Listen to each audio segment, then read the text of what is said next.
Okay, hello. Students and such are across multiple disciplines or their biostats. So this class, I'm going to introduce. I'll introduce students, and I'll introduce our special guest here tonight. Also to the people who are online. So this is our Principles of Biostatistics class. It's a required course for every MPH student in epidemiology or biostatistics. Things are getting changed around next year. It'll be different, but for now, this is our required course. So it's a hybrid in-person and online class, which is why most of our students are not here. These are the ones who prefer to sit in the class, but the rest of them are tuning in from home, either live right now or watching it at a later point, sometime before the exam, which is next week. So this is going to be most relevant to the students' projects, so they start on that after the exam next week. So I'm just going to start my screen share here. Okay. We have infinite windows, which is okay.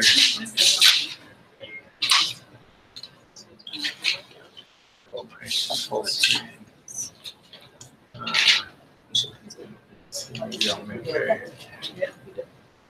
Maybe I'll make a.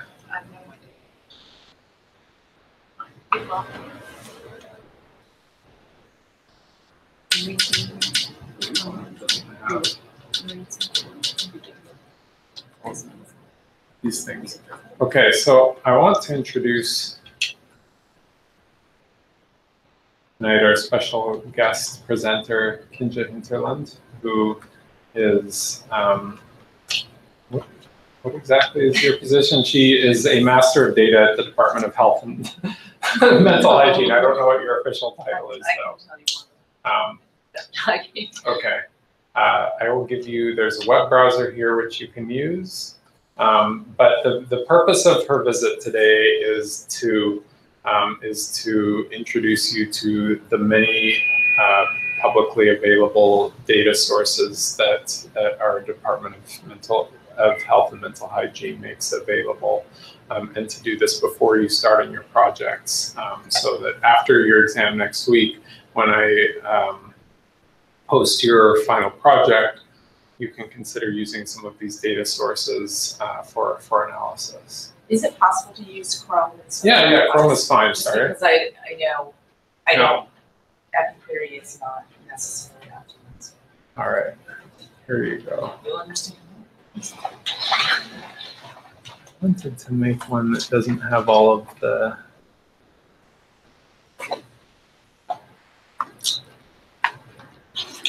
It doesn't, right, plug me, it doesn't, no, it still has all of my, those bookmarks, that's okay. It's a little, that's fine. Hey guys. Hi, Tony. Yeah. Okay. Hello. Hello. So my name is Kinjia Hinterland. I'm from the New York City Department of Health and Mental Hygiene. My role there is I work in the Bureau of Epidemiology Services, which is part of the Division of Epidemiology. So epidemiology services is kind of, I would describe as almost like a consultant for the rest of the agency. So we provide data that the rest of the agency uses and consultation on how to analyze data, research and evaluation consultation sort of roles in the health department. And then my title is Director of Data Communications. So we provide data to the public through our website in a number of ways, and I kind of oversee the provision of those things to the public, and that's what we're going to talk about today. So I'm going to go to the website. So I can type into the URL. Well, let's just try here. So what's our website? nyc.gov/health. It's how you get there. This keyboard not? Should be. Is it not? No. It doesn't like this. Okay.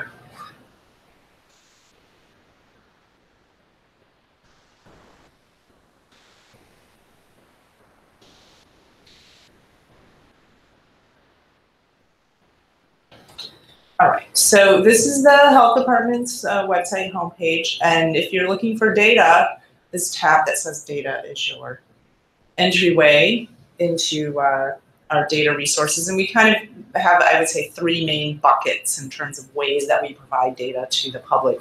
One is through a series of publications that we produce at the health department, several short publications, epi data briefs, and vital signs publications. I'll show those to you later. Some other a little bit longer special reports, community health profiles about neighborhoods in New York City. So I'll show you some of those things. Another way that we provide data is through public use data sets, and I'll show you those, how you can access those at the end. And then another way we do is through online tools. One of them is called EpiQuery, and then there's another tool about environmental health that the health department makes available. So we're going to start with a look at EpiQuery, and this will be both an orientation to the tool and how to use it, as well as kind of an overview of the different types of data that we collect and make available through the health department website. So has anyone here used EpiQuery or heard of it? I got one hand. Okay, you got another nod. Excellent. So this is, I just pushed that link. So I was at the data tab, and there's a link over here on the left. There's some other links. I pushed the link for EpiQuery. You can also type into your browser nyc.gov/health/EpiQuery and get to this page. And I'll start out by saying that EpiQuery was born in an office at the health department in about 2004. It started out because the health department was starting to collect survey data, and there were other people in the agency who were eager to get the results from these survey data, and there was a small team of people who could analyze it, and for sort of basic crosstabs of demographics by this or that measure. Somebody thought, hey, we can use business analytics tools to just kind of make this available to our colleagues, and that will alleviate some of our need to do data requests. And so from there, it grew. We made it available to the public. We started adding more and more data over the years.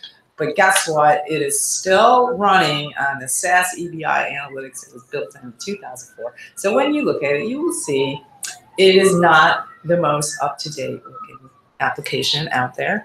But the good news is that we are in a massive rebuild of EpiQuery right now. So it's sometime in the next few months, hopefully, we will be launching an updated tool with enhanced functionality and hopefully a much nicer user experience, but still performing the core function that it does today, which is to make some basic data analysis available to the end user.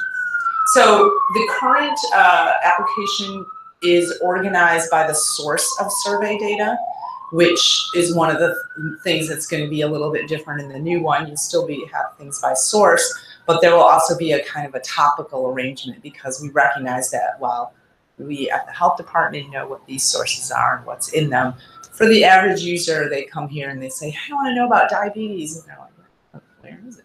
So if there's a particular topic you're interested in, our sort of fallback right now is this tab here that says EpiQuery Summary, and this is a little PDF that summarizes the data sources that are there and has a kind of rough topical list. So you could kind of search through this PDF for something you're interested in, see if you found it, and then it will tell you over here which module or data source has it. So that's something to keep in mind if you're not sure where to begin to check out the summary. The other thing I'll point out here is this Fact tab, which kind of will walk you through how to use the application if you walk away today and you're like, how did that thing work? Oh, what's that? So by way of demonstration, I'm just going to start out with the first thing here, which is the Community Health Survey. Has anybody heard about the Community Health Survey? Yeah, so the Community Health Survey is a survey of adult New Yorkers that the health department conducts every year. It is modeled on the Behavioral Risk Factor Surveillance Survey, which is a federal survey that the CDC, one of the agencies, does. But it gives us more local data because it's sampled to be able to talk about neighborhoods in New York City. Because a lot of times you get data from federal source or even a state source, and it might be at the county level. But, even within one, we have 5 counties in New York City, but even within one of those counties, let's take, Harlem versus the Upper East Side, there's vast differences in the health status of people living in those communities. So the Community Health Survey was started as a way to kind of get more fine-grained data about health behaviors and access to health care among residents of different communities. And every data source here has a little information tab, so if you wanted to find out a little more detail about how Community Health Survey data are collected, that methodology, things like that, you could click that information tab. But to get to the data in EpiQuery, you click this tab underneath where it says Community Health Survey. So you select the tab and you come to this index page, which is has all the years of data individually, but it starts with the most recent. We were very close to putting the 2017 data up. And you can, so by default it goes to the most recent, but you can choose another year. And then you get a list of indicators here of what's available for that year. So is there a particular topic that somebody's interested in? Want to know more about? I was going to say maternity health in the city, but I'm not sure if I see that. Childhood? No? Okay. We could go to my data source for that. But adult health behavior related. So, like, if for instance, HPV, the vaccination. So that's for teens. So this is a survey of adults, so I'm not going to find it here, but that's a good question. We do have some data on it. Oh. Well, I can just pick one. About vaccinations. Vaccinations. So, so in 2016, we asked the question about flu every year, and then not every year, but in some years we asked about the pneumococcal vaccination. So, well, let's look at flu. It's flu season. Good to know what people are doing. So basically, any of these, you would click this little radio button here and choose the thing you want to look at, and then you come down here and you click the submit button. And a query runs in the background, and then it gives you these overall results. So a lamentable 43% of adults got their flu vaccination in 2016.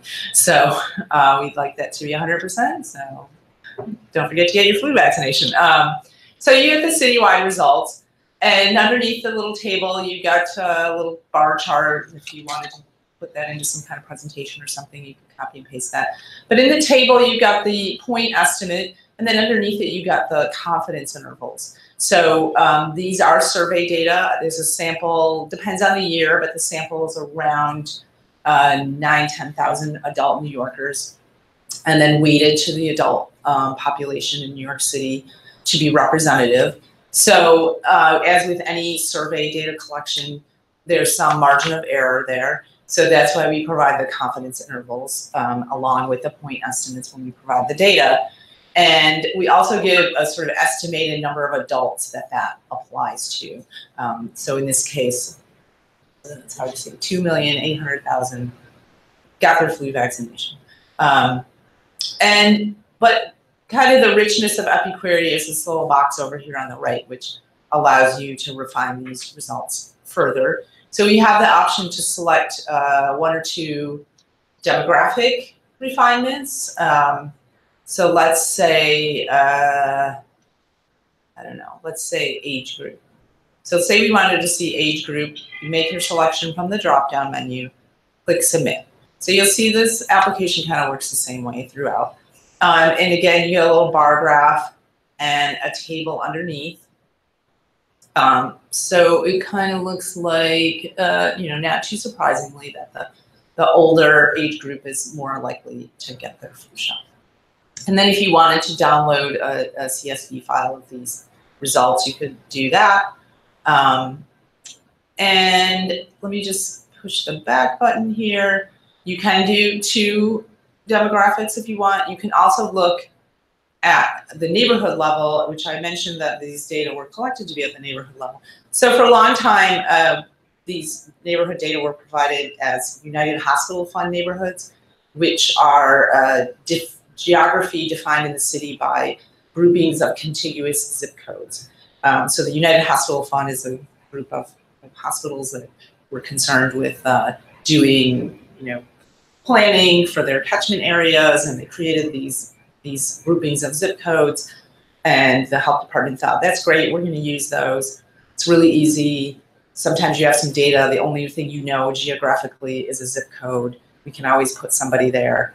Well, what we found over years is that besides the United Hospital Fund and the health department, nobody knows what a United Hospital Fund area is. So there's 42 of them for the purposes of the survey, because some of them have small populations. We combine some of the areas and we present 34 United Hospital Fund neighborhoods. So we have a lot of data going back to 2002 with that geography.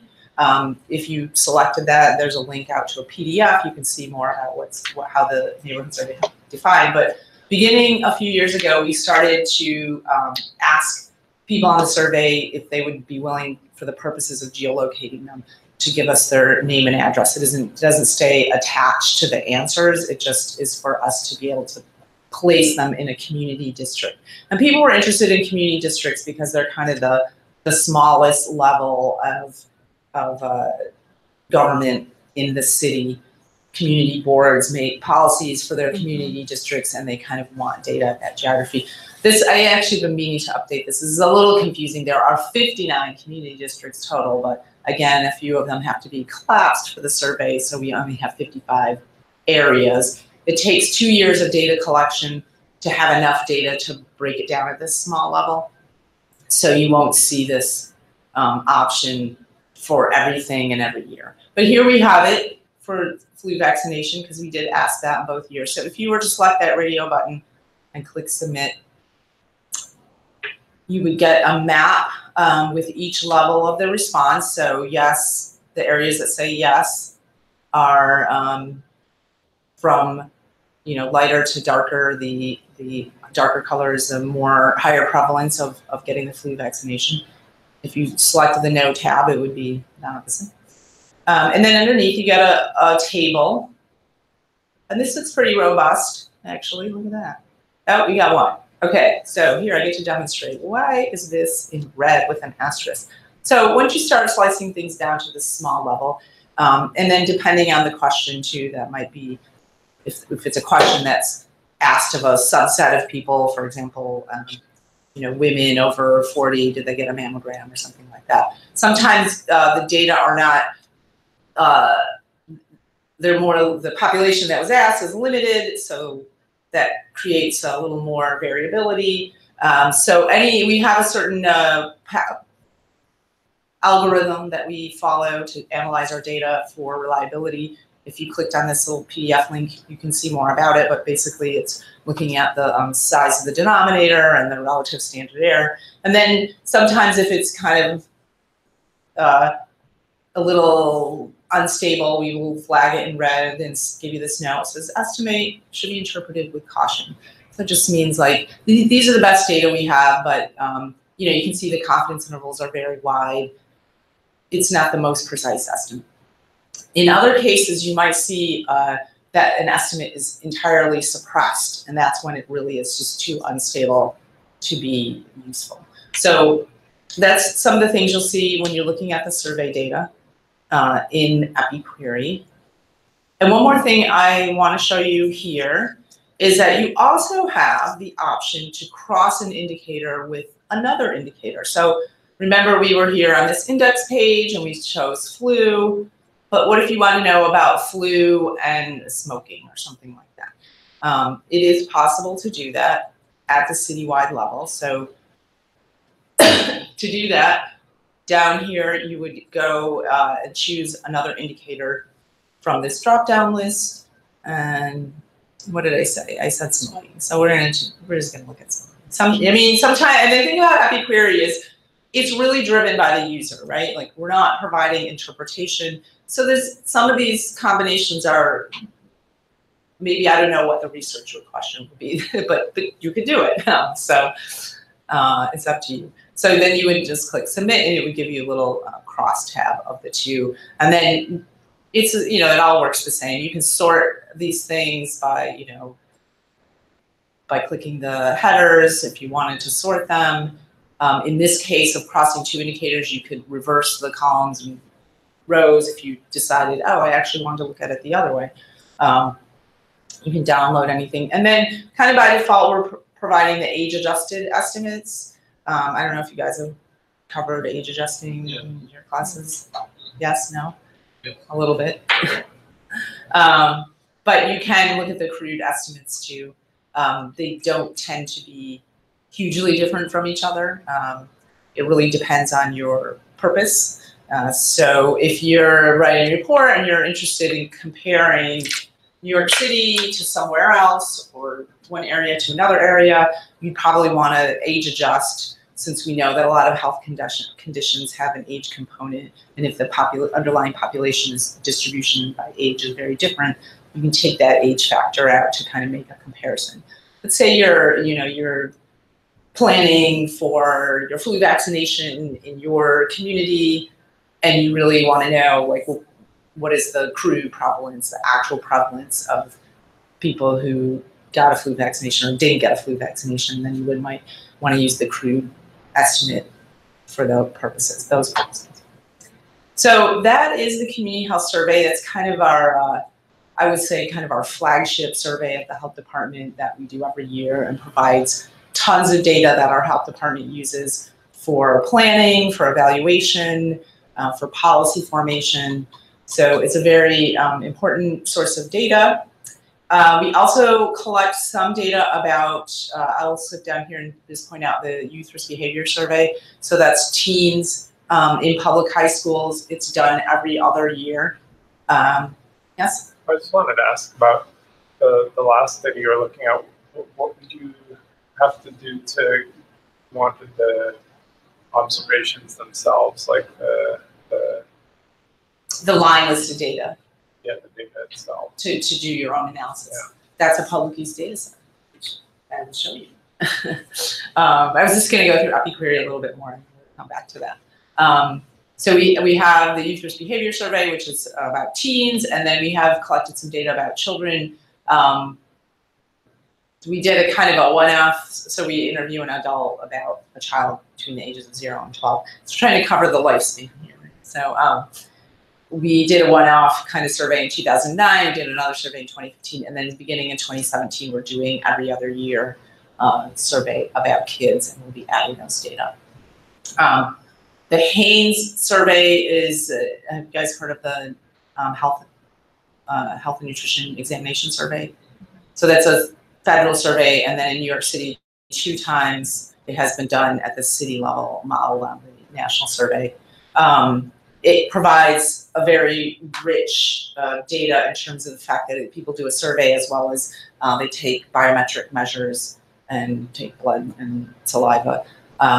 So from those surveys, we've been able, for example, to sort of see how many people say they've been diagnosed with diabetes and then do an A1C test on their blood sample and detect that a certain percentage of people have actually undiagnosed diabetes. So that's kind of the only way we would get that type of information. But it is a very expensive survey to do, so we haven't done it regularly. We rely more on the Community Health Survey self-reported, knowing that it's kind of an underestimate overall, but a consistent underestimate. So moving on from the surveys, the other sources of data that we have are disease reporting data. So there's a whole list of communicable diseases that providers and labs are obligated to report to the health department if they're diagnosed. So these different data are aggregated and provided to the public on HIV diagnosis, STDs, TB, and then communicable disease surveillance data. This first one here has a whole range of things. Some of them never get reported, or they're not too often. For example, anthrax is a reportable disease in New York City, but we don't really get too many cases of anthrax. But the things that we do get are there pretty frequently are kind of the hepatitis diagnosis, things like that. And we also have this syndromic surveillance data, which is kind of interesting if that's your thing. These are data that are from emergency departments send a feed of their kind of chief complaint of people come into the emergency department, and then there's kind of a code that runs that looks for certain keywords to define different syndromes like respiratory illness. And then it's a way that you kind of can keep, it's a very quick way to get data. It comes daily to the health department, whereas the survey, we do the survey over 8 or 10 months. It takes a while to do it. We make the data available a year later. There's a little time lag in those type of data, but the syndromic surveillance is it kind of keeps a pulse on like, oh, are we seeing an uptick in people reporting to the emergency room with flu-like symptoms? Oh, well, it's January. We would expect to see an uptick in that. If it's April or June, then we got to look into it and see what's going on, because that we wouldn't expect it, right? So that's what those data are. And then, of course, I'll just point out that we have vital statistics data. So the health department issues birth certificates and death certificates in the city of New York, and it's a rich source of data on characteristics of births and the different causes of death and infant mortality. So those are the types of data. There's a ton here, so you can explore. All the EpiQuery modules kind of work the same, where they don't all look the same, but they generally work the same, that you make a choice, you click submit, you get a result. And I will point out at the bottom here, there's an address query at health.nyc.gov that comes to my team, and we can answer questions. But I'm going to back up to the main page of the health department website. Just to, how am I doing on time? We're fine. They're 15 minutes. Oh, okay. So we're doing all right. So the other way I mentioned is that we make data available is through publications. And sometimes there are data that that you see in EpiQuery.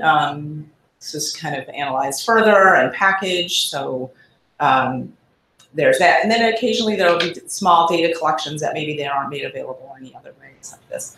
So I will just point out, so I pushed this publications tab here under the data tab, and that takes you to this kind of search feature. You can put in a keyword, a topic, a series title. So I will do that and just point out a couple of different series that we have. So we have a series called Epi Data Briefs. And these are short reports, usually around 3 pages. And they have Appendix 2 with data tables. So the most recent one, our press office, there should be one coming. They're having a problem with this thing that it's not ordering things correctly either. But there was one on serious psychological distress among adults in New York City. So that's using the community health survey data. Was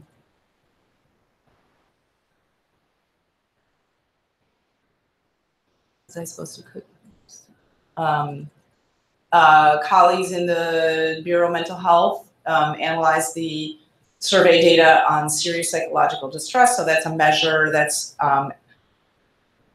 compiled by asking a series of questions from this scale called the Kessler-6. And we lost the screen share. uh-oh. Suck. Sorry.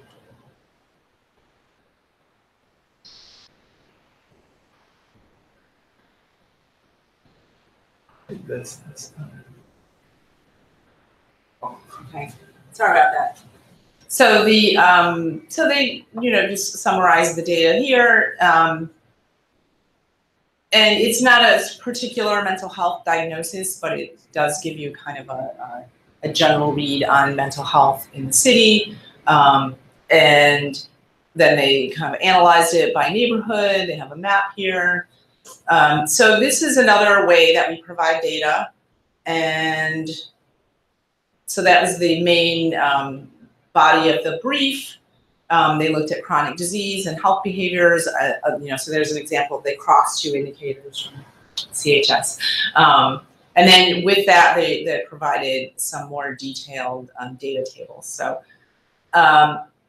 So those are the EPI data briefs. And as I said, sometimes they'll summarize some of the survey data. Sometimes they'll be looking at, so this one, the health disparities among Asian New Yorkers, was a case of combining multiple years of community health survey data in order to look at heritage groups within the larger group deemed Asian. So a lot of times we report data on Asians, but we know within that group there's differences depending on the heritage of the person. So this was a special analysis that combined multiple years of data in order to do a deeper look at the outcomes among different groups. So that's an example of something you wouldn't find in EpiQuery because it requires a little more analysis. And then another type of publication that we do is called the vital signs. It's similar to this one that came out today, and it's not coming up at the top of the list. Sorry, I'm just looking for this publication. I don't know where it is. So I'll just pick another way. So these are basically similar to EPI data briefs in that they provide short kind of data story with analysis of some data. In this case, they were looking at STI data and some different data, but they also include some recommendations at the end. So this is where we kind of put forth more health department policy. So vital signs are another great thing. And then we do have another series called EPI research reports, which are more methodological. You can look at them there. But if you search by topic, there's a little list of topics here, or put a keyword in, you might find something that you wouldn't find in EpiQuery. We also do this series of community health profiles. Has anybody looked at the community health profiles? I got a hand back there. Yeah. So community health profiles are bringing together data across a range of metrics, both related to health behaviors and those kinds of things that we see at the individual level from our survey data and from our birth and death data and that kind of thing, but also looking at, I'll just open up the first one here. Also looking at more contextual data for the environment in which people live, knowing that place really does matter for health. So for example, these were, the ones I'm looking at here were published in 2015. So they provide a little snapshot of the population in this particular community district. The one I opened up is Mott Haven and Melrose in the Bronx. And then, we give some data on the neighborhood. So what is the housing quality like? So that comes from the Housing and Vacancy Survey, which is done by our colleagues in Housing Preservation and Development. Air pollution, which is done by Environmental Health. They have some monitoring stations, so we provide some air quality. In this edition, we had some information on the retail environment, knowing that, there's some impact of the access to tobacco, or if we said supermarket square footage is kind of our proxy for access to hopefully healthy foods. So as opposed to just a corner bodega or something. So there's a little more, and then of course there's the kind of social and economic conditions, the social determinants of health, right? So we have some of that data on education levels at the community district level, poverty, unemployment. So it's a report that brings together a whole range of things to just kind of paint a picture of health in a community. So these are all available at our website, and later this month, we are launching the 2018 Community Health Profile. So it'll be a new edition with some repeated of the same measures, a few new measures from what we did 3 years ago. So look for those. They're meant to be very user-friendly, a lot of infographics, community-based organizations like to use them. So they're really a great resource too. If you had to do some kind of community assessment or something, it's a good place to start. It kind of gives you some ideas about what kind of measures are good to look at. In addition to the individual reports for each community district, we have this map atlas, which maps all the data. So this is very nice. I mean, this is all the demographic stuff, but you know, you can kind of see, just looking at this map, the darker red are the places where people reported higher levels of poor housing quality. So you can kind of see, you look through some of these maps and health conditions will kind of line up with those neighborhoods. So you really get a picture of this city looking through these maps. So this is a great resource. And then we also make available a little, like an Excel download of the data as well. So that's community health profiles. And preview, we will be launching next year with the new EpiQuery, another tool, a dynamic community health profile. So it will be an online version of the community.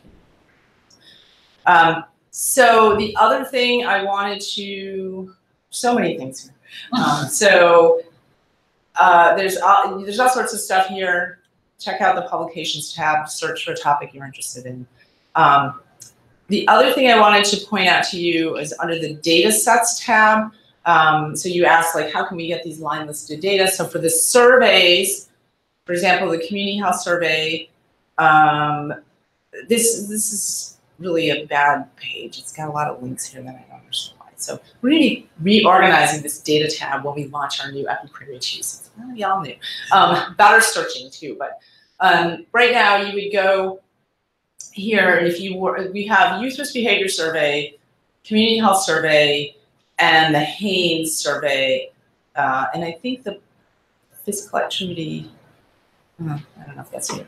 So let's say community health survey. So if you click community health survey, you get a little information here about how the data are collected.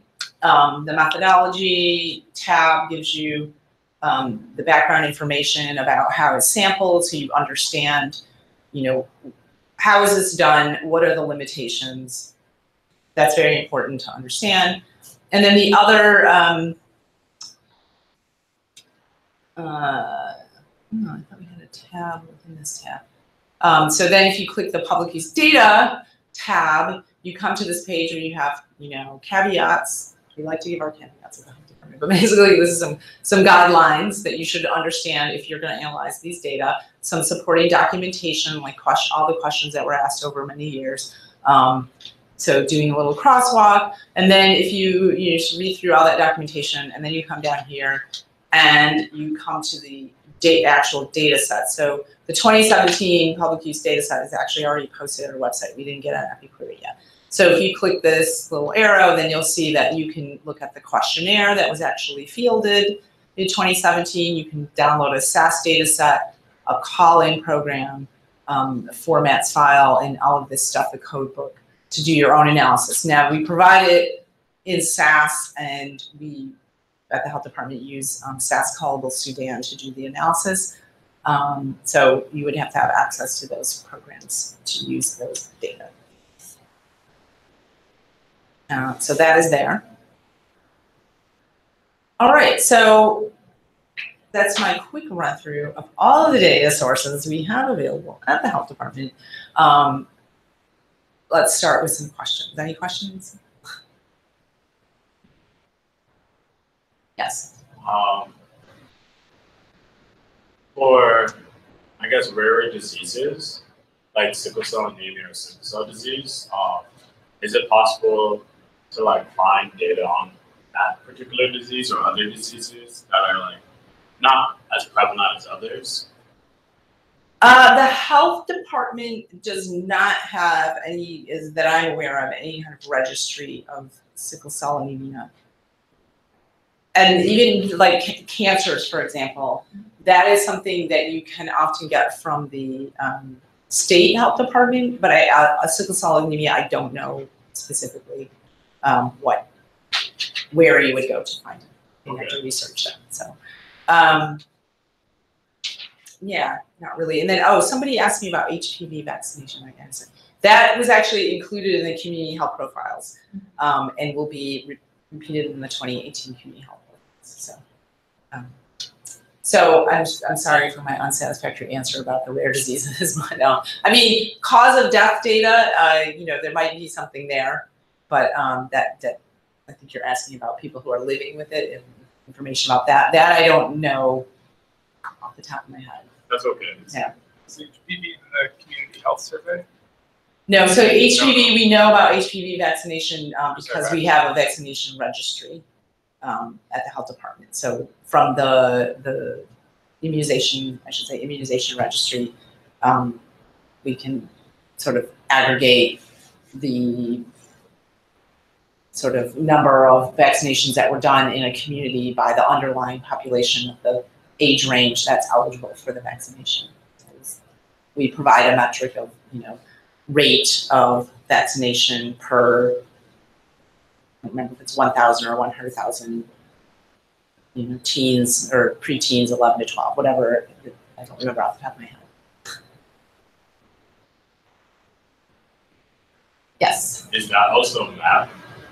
The HPV? From the community health profiles, it was mapped, yeah.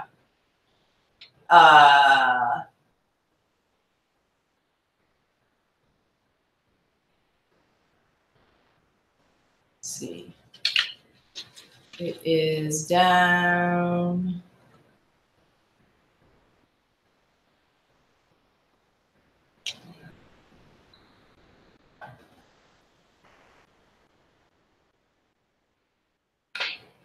So there's our map. So in this case, the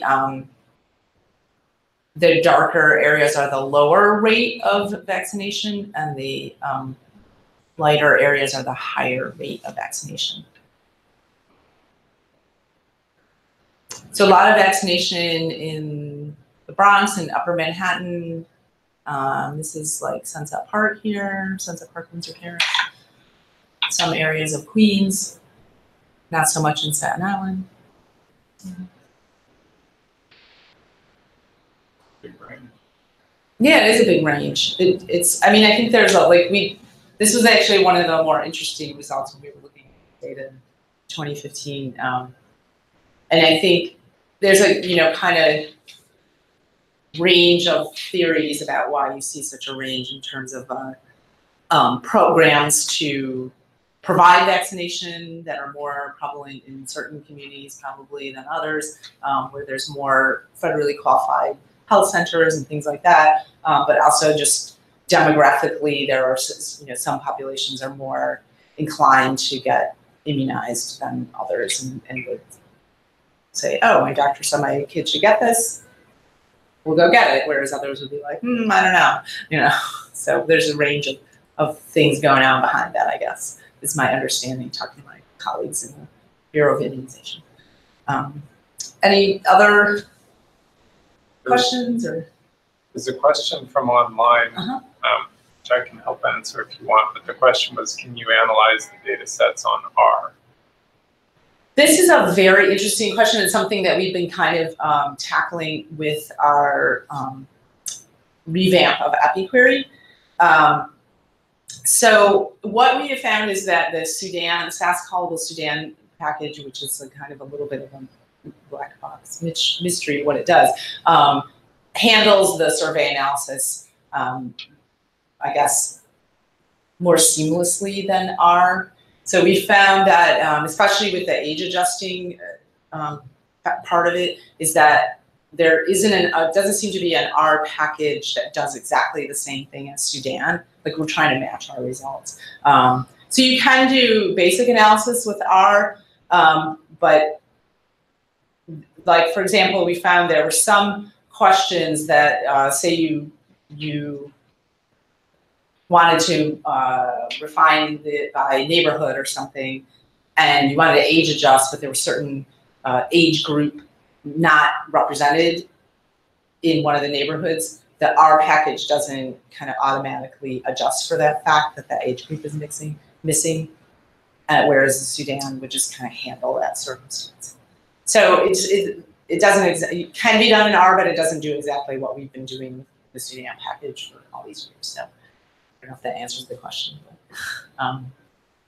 yeah, maybe I could just add to it that I have done analyses where there's a package called, just on the technical aspect, there are a couple of packages for importing SAS data sets into R, and then, yeah, I don't know if it's the same package you use, is it?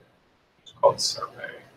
yeah, I mean, I think of the basic packages kind of to just get a prevalence estimate and that kind of stuff is pretty good, but then once you start really dissecting it more, or trying to sort of doing a t-test or something like that, it doesn't exactly do the same thing. But I mean, the health department hopes to be able to offer some guidance to people because we know like more and more people are using R, people are using R in the health department. So we hope to be able to put some guidance together for that. But in terms of our efforts to kind of figure out what our package will kind of do exactly what we've been doing, we haven't 100% succeeded.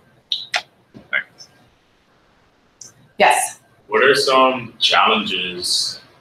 What are some common challenges that data analysis or epidemiologists at the Department of Health face when they're analyzing large data sets like these? And then another question I have is, what freedoms do you have, I guess, with analysis? So you have all this data, and like, I guess like a kindergartner could be like, oh, have you thought about this? And like, Yeah. so there's so many different ways you could do analyses. What freedom is there to do those analyses?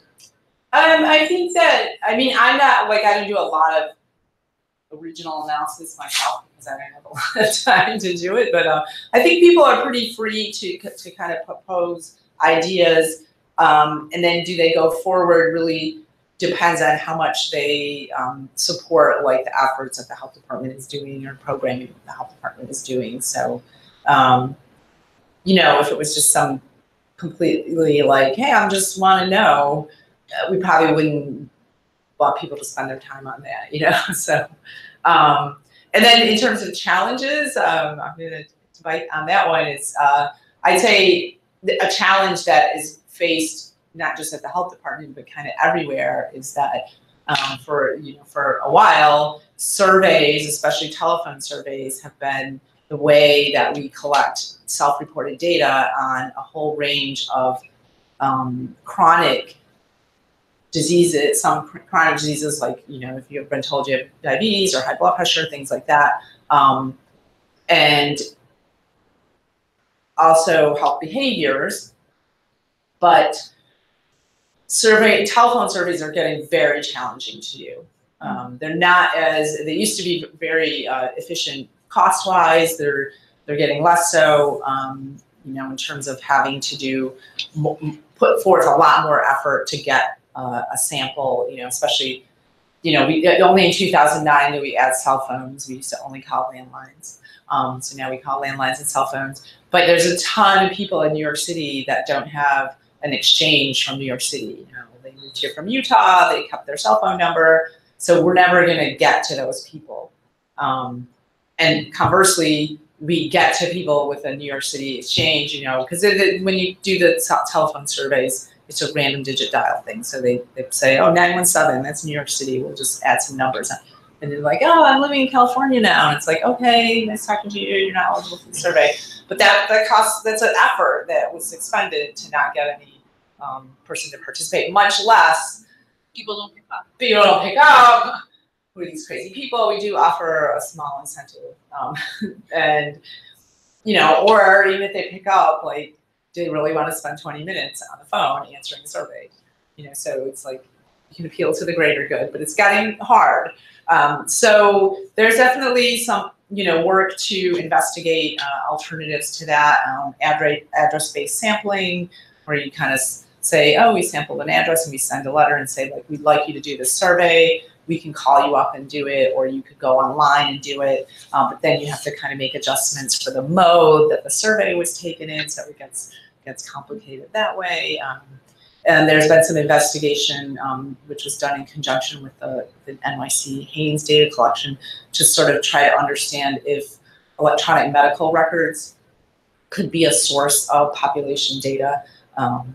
So they're trying to match, like, oh, if we saw from electronic medical records of people that agreed to who participated in the survey, who agreed to let us look at their electronic medical records, the prevalence of diabetes in that population versus like what we got from the survey, do they match? So for some things it was kind of a good source, but for others it's not. It's really a very specific population and care that you get from electronic medical records, so it's not really population level data. So there are a lot of challenges, I would say.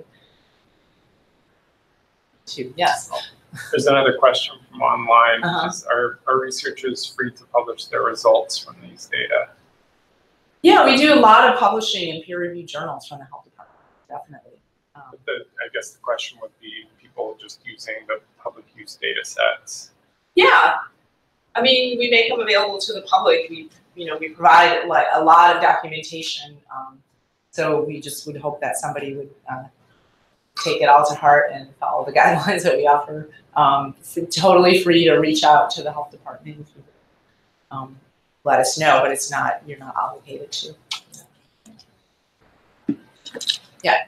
We were saying things like home surveys or mailing things, right? That seems like almost doesn't exist anymore nowadays with social media and stuff. Is there any thought around using big data like social media platforms to do these surveys and reaching masses as opposed to just a phone and snail mail? Well, I think we can push out messages to social media that say, but it's a very not very targeted way to try to reach people.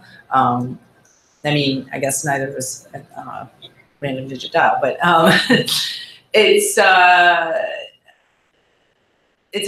again, that's not a sort of population-based sample. You know what I mean? It's like it's only the people who use social media, which isn't the whole population. So it's not. I think that there would be some concerns about it. You're not starting from a place of potentially representative sample. But also, I don't know about you, but any time of those, I think those kind of surveys pop up or whatever, and I just swat them away. I don't want to do those things. So yeah, because they swat it away. It's true. It's true. So I think there's there's definitely trying to keep an open mind and investigate different things, but it's with the goal of getting sort of population level data. I think you had another question there. Other questions? How do you guys select the sample? I mean, how do you guys? For the community health survey? Yeah. So for the community health survey, it's kind of like they have neighborhoods, right? So within certain geography, there's sort of goals, and trying to sample X number of people within this neighborhood. So they'll just call until they get to the sample. And then for the child survey, they try to get kids a certain number in the 0 to 5 age range, and then a certain number in the 6 to 12 age range. And they've been investigating, trying to that. They might. It's not entirely random digit dial, because that's just really trying to find a needle in a haystack, because not everybody has children or young children. So they'll do some. Try to do some, I think they did some address-based sampling, or they did an experiment to see if it would work through who registered at birth, But all of these kind of things, you really have to kind of walk the line of, is this for surveillance purposes? And because we can't just kind of collect information for one reason and then use it for another reason. We can't just do that.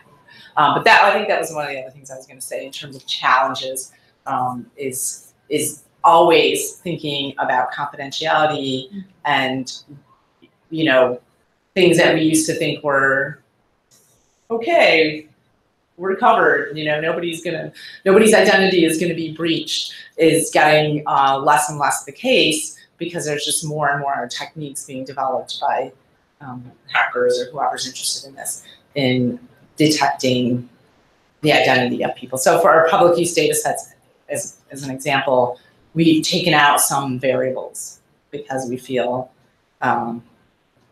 concerned that it could lead somebody to identify people. So if you download a public use data set and there's a variable that's not there that you wanted to be there, then you would have to connect with the health department. And it isn't that we couldn't provide the data, it might be that we would have to do a data use agreement to then provide the data. So, but that's an ongoing challenge as well. Any other questions? You asked about maternal and child health. So we have the child health survey, which gives you some data. We have data on birth characteristics. I think in our colleagues in the Bureau of Maternal Infant Reproductive Health, they did do, it's under this tab, special reports. They did this report a while ago about severe maternal morbidity, and I think they might be working on another one. So we have some kind of reports like that that you would find under special reports or search on the publications tab. So, yeah. Another question from online: how do new variables get on these NYC surveys? Well, that's a great question. There's a lot of competition for real estate on the survey. Like I said, we try to keep it to a 20-minute survey, which even that is like long and challenging. And if you're a smoker, then it's going to be like a 23-minute survey because we ask about 15 questions of smokers.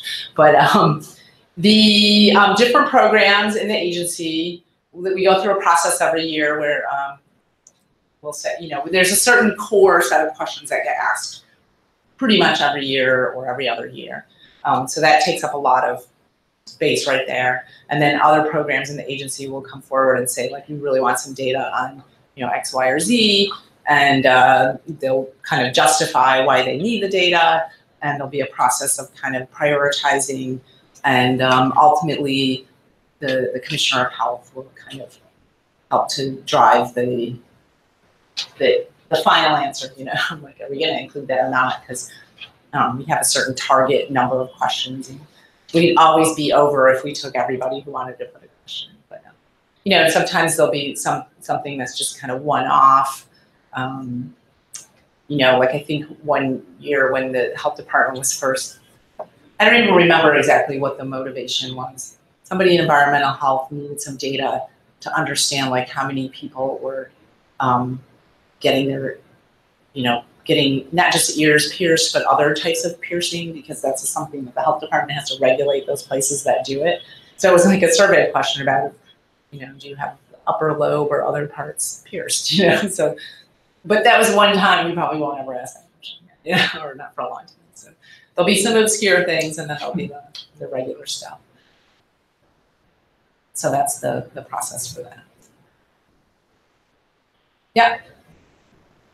The data that gets published, is it surveillance and then like also response data? Well, so like, I guess, where does this data fit into surveillance and then public health emergency response? Right.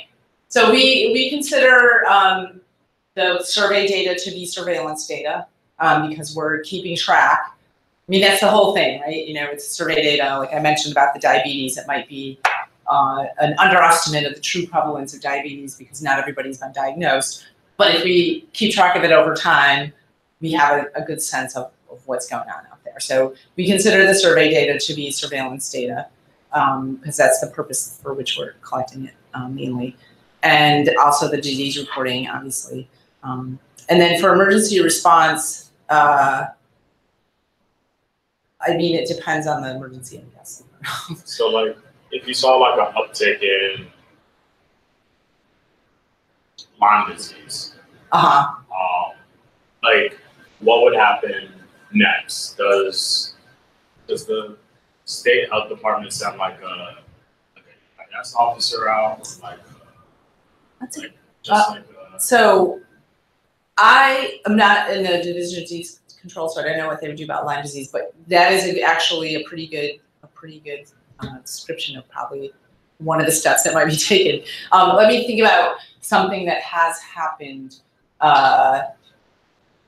that one of our EIS officers worked on. Oh, we had this thing a year or so ago that there was this like outbreak among cats in one of the animal shelters of a flu illness, and it actually got transmitted to one of the vets. So there was this like animal to human transmission. So that was like, we got to investigate this. So there was this like whole quarantining. There was no more acceptance. They had to test they tried to test all the workers and people who had volunteered to see if there was it turned out there was no more. It was like a one thing that happened. And it wasn't like a severe illness or anything, but that's an example of, they for the purposes of investigation, reached out to the people who had worked or volunteered at that shelter during a certain time period. That's my understanding of what happened. I don't know if that's a good example or not, but it's the one that popped into my head. So anyway, lots of data, new and better tools. I didn't show you the environmental health portal, but you can look at that one. That's because I've probably taken up more time. Okay. All right. And I pointed out before, but if you have questions, we have the query@health.nyc.gov email that you can send it to. Thank you so much. Thank you. Okay, we're going to take a break until about 6:10, and then we'll get started with lecture.